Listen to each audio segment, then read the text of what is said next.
Two lamps in an empty hall. Two lamps in an empty hall. Two lamps in an empty hall. Two lamps in an empty hall. Two lamps in an empty hall. Two lamps in an empty hall. Two lamps in an empty. Two lamps in an empty. Two lamps. Two lamps. Two lamps in an empty hall. Two lamps in an empty hall. Two lamps in an empty hall.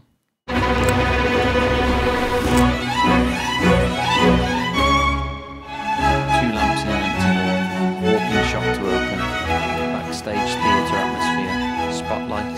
Old see-through TV. Lift up slowly to keep open the beer can. Backstage atmosphere. The band is wearing suits. Old school suits. Single shots mixed with handheld live videos that are making sense from TV and the band kicks in.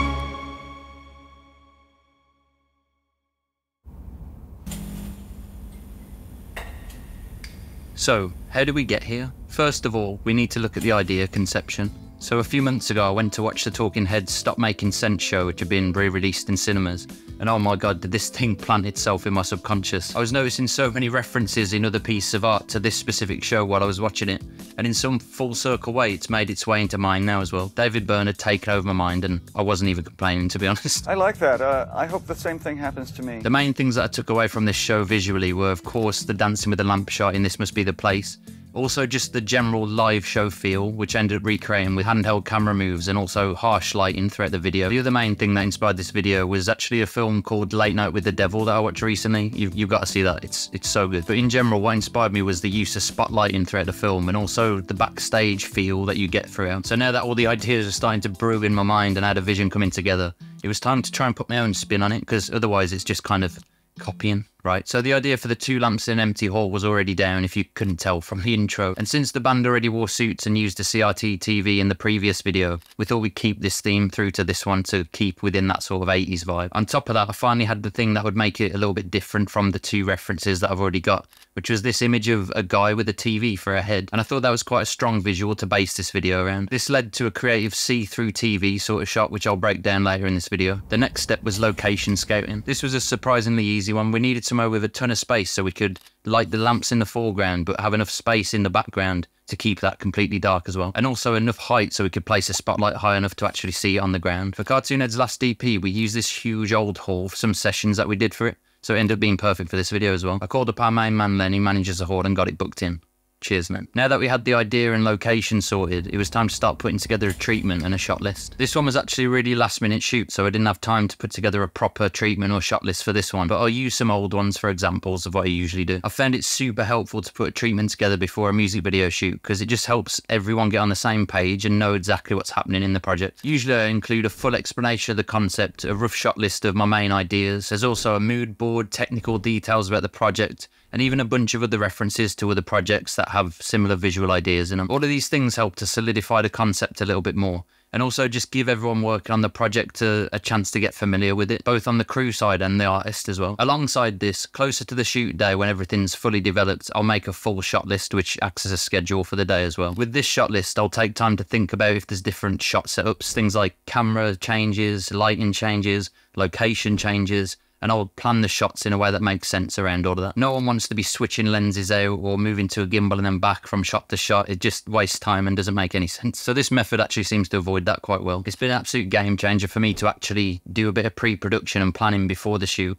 because there were times a few years back when I first started when I'd just turn up not knowing what the hell was happening and just wing it. And I definitely learned from that mistake. You want to be the person on a shoot that knows exactly what's happening when it's supposed to be happening, because things inevitably go wrong, and if that happens, you want to be the person that everyone can come to, and then you can come up with a solution because you know the project inside out and not just let things fall apart. It's time to figure out which equipment and props that we need to pull off this masterpiece. Now that we know the exact shots we need, we can sort of reverse engineer this and figure out the exact equipment that we need to achieve them. Props wise, we only needed 2 lamps and a TV. Pretty simple, and Al already had some lamps in his studio space, so that one was easy. We also got the suits from a bunch of charity shops for the Slick music video that we did just before, so we just used those again. The TV was an eBay find, which if you watch the Slick video, you might notice that the TV in that is actually different from the Clatter music video, and that's because we're in such a rush at the end of the shoot day for Slick that I actually ended up tripping over the cord that was plugged into the TV, and I pulled it straight off the bar, and it just like smashed into pieces on the floor, so It's seen better days, that one. Equipment-wise, for the camera, I went for the Fujifilm X-T4 with Sigma 18-35 1.8 lens. We decided to go with equipment that I already owned rather than renting stuff because we wanted to keep costs down for this as much as possible. I didn't plan on shooting anything over 35mm zoom anyway, so it worked really well for this. The gimbal used was a Zhiyun Weebill 3. It was actually my first time using a gimbal on a shoot, believe it or not. My work in the past has always called for a more handheld documentary sort of style, but for this I had some ideas specific to the gimbal that I thought would work well. The spotlight was created with the Ambitful AL16 mount with the Godox SL150 light. That's a mouthful, but again, this is quite a budget spotlight setup, at least for this sort of mount with the actual lens inside of it. And that's pretty much it. The other important things that we needed were all the cables to connect my laptop to the old TV, because it's a bunch of converters and stuff. Now we have everything we need for the big moment, the shoot day. With all of the planning and preparation that went into this, we should be set for the perfect shoot day, right? No. Never happens like that. Straight away, we walked into the old hall and realised there were actually 8 windows instead of 6, and we needed to completely black out all the windows. I've got no idea how we missed this in all of our preparation, but luckily in all that preparation, I got a shitload of duct tape and a bunch of material to black out the windows as well. So we actually ended up having more than enough to actually block out the extra 2 windows. So praise the videography lords. There's a bunch of these foam floor mat things in the hall as well, so they were actually kind of perfect size to block out the windows. So we ended up just like taping a bunch of those together. They were great for the most part, but would occasionally just fall down mid-take, which isn't great when you're going for like a blacked out room sort of look. But for the most part, they were fine. So now it was all set up and it was time to actually start shooting a music video. Now, when I do music videos, I like to start with performance takes because I feel like it gets everyone involved and feeling like a part of the project.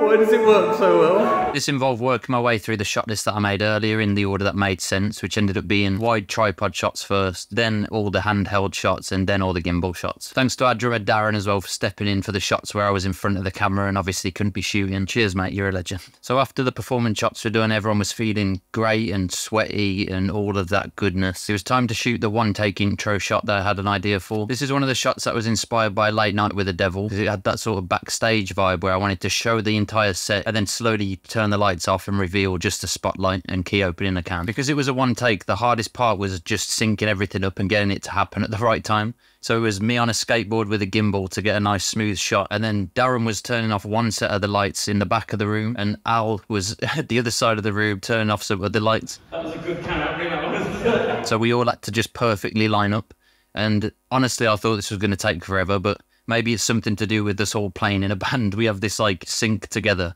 But we did it in like 5 takes, I think it was, which was pretty good going. I replaced all the sound for this shot in post-production as well, just to give it that eerie, empty feel, because it was just the sound of a skateboard rolling otherwise, which doesn't have the same feel really, does it?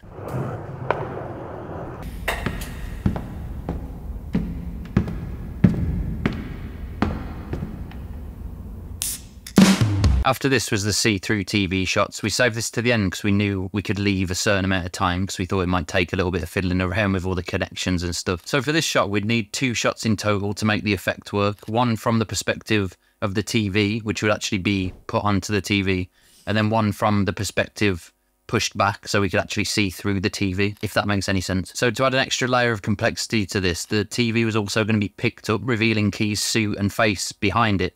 So this first shot had to also match the movement going up so you would actually see it through the TV, if that makes sense. Am I making any sense? But this was a really heavy TV, so we had to make sure to move nice and slow because it was impossible to pick that thing up too fast. So it took a few times to nail the take, but we finally got one that we were happy with and that worked on the TV. Now that we had this shot, it was time to get it on the actual TV screen. To do this, I had my laptop there with Final Cut loaded up, and it was just a bunch of conversion boxes and cables that got that signal sent to the CRT TV. The reason I had Final Cut Pro loaded was to line up the clip correctly, and I actually shot it a little bit wider than I needed to because I knew the TV would have some weird crop effect to it, so I could actually punch in after the fact because I left this extra little bit. So now we had our clip loaded onto the TV, it was time to get Key into position to lift it up, and I hope he was working on those bicep muscles because there's no way this was going to be a one-take situation.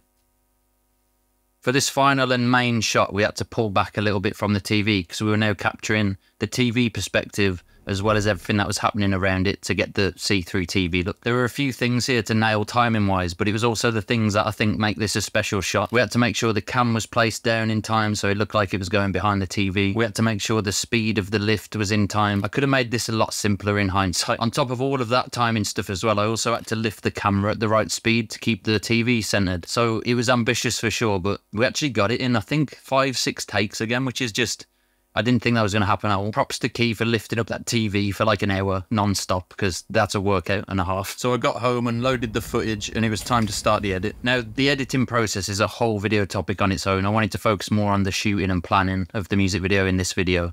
But let me know if you'd be interested in that as a future video. After a few days of editing and tweaking stuff, going back and forth with the band, the video was finally done. During the edit, I like to actually bring up references, especially when color grading, to like match as closely as I can to the things that I really liked about the references. Here are some of the comparisons to the references. I'm really happy with especially how the color grade came out and the lighting. I think compared to that Talking Heads show, it's got that stage feel. The see-through TV shot's one that I'm really proud of as well. I just think it's amazing when you have a vision for something built in your head, and then when you see the final thing, it actually resembles what you were imagining. Imagine that. The other main thing that I think added something different to the video was the spinning gimbal shots. In the edit, I actually saved this for when the chorus hits, so that's the first time you see it, because I thought visually it matched the sort of upbeat energy that the chorus brings. So that's how to shoot a music video on a budget.